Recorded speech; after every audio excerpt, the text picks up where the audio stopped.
শুভ সকাল বন্ধুরা। সকাল সকাল আমি প্রথমে দেখো মেয়ে স্কুলের জন্য রান্না করে পুজোটা দিয়ে দিলাম। আমার 9টার মধ্যে রান্না হয়ে যায়, তারপর সকাল সকাল পুজোটা দিয়ে দিলাম। তো পুজো দেওয়ার পর তোমাদের সাথে আজকের দিনটা শেয়ার করব। তো পুজো দেওয়ার পর আমি আরেকটা তরকারি রান্না করব, কারণ সবগুলো রান্না সকালে পারি না।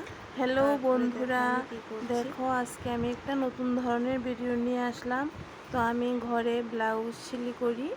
তো দেখো একটা ব্লাউজ আমি কেটে আজকে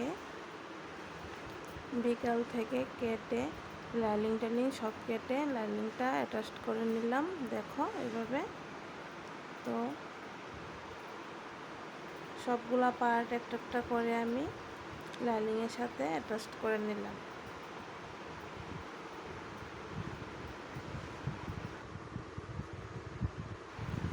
তো বন্ধুরা, এটা হলো পেছনের পার্টটা ব্লাউজের। তো এটায় আমি টিকেন দেব, খালি লাইনিংটা অ্যাটাচ করে নিয়েছি।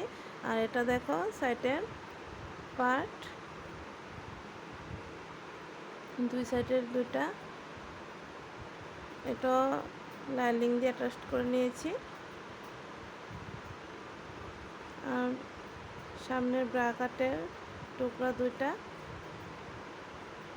এগুলাকেও আমি বাটিটা বানিয়ে নেব সেলাই করে। তো দেখো এভাবে সেলাই করে আমি অ্যাটাচ করে নেব টিকিন দিয়ে, নিচের পাটা টিকিন দিয়ে সেলাই করব। তো সেলাই করে আবার তোমাদের দেখাচ্ছি। তো দেখো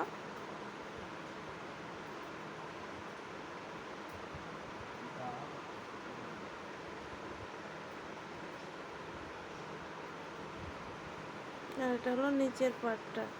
তো ব্রাকার ব্লাউজের অনেকগুলা পার্ট থাকে, তো সবগুলা কেটে আমি লাইনিং অ্যাটাচ করে নিয়েছি হাতাগুলা বাদ দিয়ে। তো হাতাটা দেখো, হাতাটাতে লাইনিং দেব না, কনিয়া হাতা হবে। তো কেটে রেডি করে নিলাম, আর হাতাটা ছাড়া সবগুলো লাইনিং ফিট করে নিলাম। তো আজকে রাত্র হয়ে গেছে, তো অ্যাটাচ করে নিলাম। দেখো আমি সেলাই করে তোমাদের। তো বন্ধুরা, কালকে তোমাদের ব্লাউজটা রেডি করে আবার দেখাচ্ছি। তো আজকের জন্য সবাইকে আবার বলি গুড নাইট, শুভরাত্রি।